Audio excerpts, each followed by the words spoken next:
Maximum ক্ষেত্রে মানুষের first বিজনেসটা ট্রেডিং বিজনেসই হয়। যারা ফার্স্ট জেনারেশন এন্টারপ্রেনার তারা হয়তোবা যেটা করে 5, 6, 10 বছর জব করে তার একটা ফিল্ডে এক্সপার্টিস নিয়ে তারপরে সে চাকরিটা ছেড়ে একটা বিজনেস সে স্টার্ট করে। আর যারা সেকেন্ড জেনারেশন এন্টারপ্রেনার সে তার ফ্যামিলি থেকে রয়্যালিটি আকারে সে একটা বিজনেস পাইলো, তাদের আলাপ এখানে না করলাম।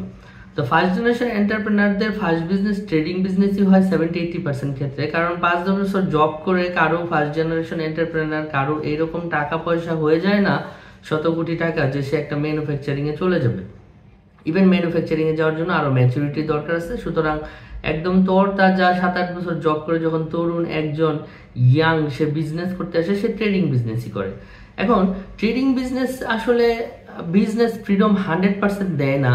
এটা এক ধরনের একটা জবই বা এক ধরনের অ্যাক্টিভ ইনকাম।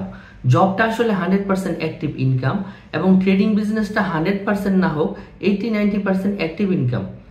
যেমন আপনি অফিসে না গেলে আপনার কিন্তু স্যালারি হবে না, কিন্তু ট্রেডিং বিজনেসে আপনি যদি এনার্জি ফুড না দেন, দৌড়ঝাঁপ না করেন, মার্কেটিং না করেন, সোর্সিং না করেন, হ্যাঁ, তাহলে কিন্তু আপনার ইনকামটা আসলে হবে না। 2 মাস যদি মার্কেটিং স্লো করে দেন, পরের 3 মাস ব্যবসা স্লো হয়ে যাবে। আবার যদি 2 মাস খুব বেশি দৌড়ান, তাহলে পরের 3-4 মাস বিজনেসটা ভালো চলবে। তাহলে ট্রেডিং বিজনেস একটা বিজনেস, জব থেকে মুক্তি ঠিক আছে, বাট এটা কিন্তু 100% প্যাসিভ ইনকামের কোনো বিজনেসের একটা অ্যাক্টিভ ইনকাম। এখন ট্রেডিং বিজনেস অনেক প্যারেশানি থাকে। তো ট্রেডিং বিজনেস করে কেউ সাকসেস হলো, যে কোনো supplying business sourcing selling trading করে সে সাকসেস হলো, সাকসেস হওয়ার পরে তার মনে হলো এবার আমি একটা সেকেন্ড বিজনেস করব। এইখানে ভুলটা হয়। ম্যাক্সিমাম লোকজন চিন্তা করে যে না, আমি ইয়ার্ন বিক্রি করি, এখন আমি ফাইবার ট্রেডিং শুরু করি, অথবা আমি ডাইস কেমিক্যাল ট্রেডিং শুরু করি, আমার একটা অ্যাক্সেসরিজের ট্রেডিং শুরু করি বা একটা বাইং হাউসের ট্রেডিং শুরু করি। সে আর একটা দ্বিতীয় ট্রেডিং বিজনেস করতে চায় অন্য প্রোডাক্টের, তৃতীয় আরেকটা ট্রেডিং বিজনেস করতে চায় অন্য প্রোডাক্টের। তো ট্রেডিং বিজনেসে কিন্তু একদম প্রতিটা মিনিট এনার্জি ফুড দিতে হয়। তো একটা ট্রেডিং বিজনেস সাকসেসফুলি যখন গ্রো করে, সেটা $10,000-20,000 যদি পার মান্থ ইনকাম করে, সেটার পিছনে কিন্তু প্রচুর এনার্জি ফুড যায়। তো সেই ব্যক্তিটাই যখন দ্বিতীয় আরেকটা ট্রেডিং বিজনেস তৈরি করবে, লাইক গার্মেন্টস সোর্সিং হোক বা আদার্স যে কোনো প্রোডাক্ট, সেটার কাস্টমার বেস আলাদা হবে, সোর্সিং বেস আলাদা হবে। এখানে হয়তো বা সোর্সিং কাস্টমার আলাদা হইলেও তার আগের বিজনেস থেকে ট্রেডিং বা মার্কেটিং এর নলেজটা তার থাকবে, বাট কাস্টমার সোর্সিং কিন্তু আলাদা। সুতরাং তার এনার্জি ফুড কিন্তু দিতেই হবে, কিন্তু দিন কিন্তু তার জন্য 24 ঘন্টা এবং অ্যাক্টিভ ওয়ার্কিং আওয়ার তার জন্য 10 থেকে 12 ঘন্টা। তো সে আগের একটা ট্রেডিং বিজনেসে অলরেডি সে এনার্জি ফুড দিচ্ছে 8-10 ঘন্টা, নতুন আরেকটা ট্রেডিং বিজনেসে সে টাইমটা কই থেকে দিবে? এই কারণে সেকেন্ড ট্রেডিং বিজনেসটা ফেল হওয়ার পসিবিলিটি থাকে খুব বেশি। এবং এই সেকেন্ড ট্রেডিং বিজনেসটা যাচাই বাছাই করতে, R&D করতে গিয়ে যে 1.5-2 বছর নষ্ট হয়, সেই সময় আবার ফার্স্ট বিজনেসটা আগের চেয়ে উইক হয়ে যায়। সুতরাং ট্রেডিং বিজনেস করলে একটা প্রোডাক্ট একটা বিজনেসে মনোপলি করে মাস্টার হয়ে যেতে হবে।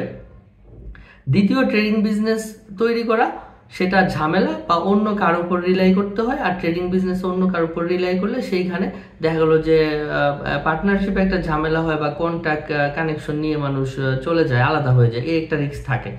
তাহলে একটা ট্রেডিং বিজনেস সাকসেসফুল হলে সেকেন্ড বিজনেসটা হওয়া উচিত এরকম যে যেখানে টাকা অথবা তার কোনো অ্যাসেট সেইখান থেকে ইনকাম করবে, যেখানে তার টাইম দেওয়া লাগবে না। যেহেতু ফার্স্ট ট্রেডিং বিজনেসে সে অনেক টাইম দিচ্ছে, অনেক পেরেশানি হচ্ছে, তার সেকেন্ড বিজনেসটা এমন হইতে হবে যেখানে টাইম কম দিতে হবে বা না দিলেও হবে। সে ফর এক্সাম্পল ল্যান্ডের বিজনেস। মফস্বল শহরে যদি আপনি মাঠ বা জমি কিনে রাখেন, সেটার উপর দিয়ে রাতের বেলা সন্ধ্যার সময় শিয়াল হাঁটবে, সেটার কোনো টেক কেয়ার করা লাগবে না, এটার উপর দিয়ে শিয়াল কুকুর এগুলি হেঁটে যাবে, আপনি কোনো টেক কেয়ারই করতেছেন না। 5 বছর পরে আপনি কিন্তু দ্বিগুণ প্রাইসে সেল করতে পারবেন। শুধু জমি কেনার সময় আপনার 1-2 সপ্তাহ আপনার দৌড়ঝাঁপ করতে হবে, তারপরে আর কোনো পেরেশানি নাই, টাকা মাইর খাওয়ারও কোনো সুযোগ নেই। খুব ডিমান্ডেবল প্রোডাক্ট, যেটার ক্রাইসিস আছে পৃথিবীতে এবং বেড়েই চলেছে, এবং সেটার জন্য আপনি নিশ্চিত একটা প্রফিট পাবেন, কম আর বেশি, 1.5 গুণ হোক 2 গুণ হোক, আপনি কনফার্ম রেজাল্ট পাবেন। বাট আপনার কিন্তু ট্রেডিং বিজনেসের মতন ওইটার পিছনে দৌড়ানো লাগতেছে না। তাহলে সেকেন্ড বিজনেস এই ক্যাশ ফ্লো প্রডিউসিং অ্যাসেটের পিছনে ইনভেস্ট করা যায়, যেখানে টাইম এনার্জি ইফোর্ট দেওয়া যাচ্ছে না। ফার্স্ট বিজনেসটা সুন্দর ট্রেডিং বিজনেস, সেকেন্ড বিজনেসটাতে কোনো এনার্জি লাগতেছে না, সেটা হচ্ছে সে ল্যান্ডের বিজনেস। এবং থার্ড বিজনেসটা এমন হওয়া উচিত ইন্ডাস্ট্রিয়ালাইজেশন গ্রোথ, সেইখানে ম্যানুফ্যাকচারিং এ যাওয়ার পসিবিলিটি থাকা উচিত যদি কেউ খুব বেশি বড় হইতে চায়। এবং এই সেকেন্ড বিজনেস, ল্যান্ডের বিজনেসটা তখন সাপোর্ট দিবে কেন, ম্যানুফ্যাকচারিং এ গেলে কিন্তু আপনার ব্যাংক থেকে লোন নিতে হবে, বিশাল টাকা ইনভেস্টমেন্ট করতে হবে, বিশাল টাকা স্যালারি দিতে হবে, এবং সেটার জন্য আসলে আপনার কিছু অ্যাসেট জামানত দেখাইতে হবে ব্যাংকের কাছে যে না আমার এত একর জমি আছে, এত শতক জমি আছে, বা এত কাঠা, বা আমার 2-4-5টা ফ্ল্যাট আছে, তো সো এটা বন্ধক রেখে আপনি লোন নিতে পারবেন, ওয়ার্কিং ক্যাপিটাল পেয়ে গেলেন। বা আপনি ব্যাংক থেকে লোন নিতে চান না, আপনার 5টা জমি আছে, একটা জমি বিক্রি করে 50 লাখ 1 কোটি টাকা ক্যাশ করে আপনি সেটা দিয়ে আপনি ম্যানুফ্যাকচারিংটা ছোট সেট আপ স্টার্ট করে দিতে পারলেন। তো এই বিন্যাসটা যদি না থাকে, কেউ যদি ক্রমাগত 3টা বিজনেসই দাঁড় করায়, 3টাই ট্রেডিং বিজনেস, সে পাগল হয়ে মরে যাবে এবং তার কোনোটাই আসলে বড় হবে না। সুতরাং এইখানে থিঙ্কিং এবং বিজনেস স্ট্র্যাটেজি প্ল্যানিং এ খুবই ডিসিপ্লিন হওয়া উচিত। Thank you.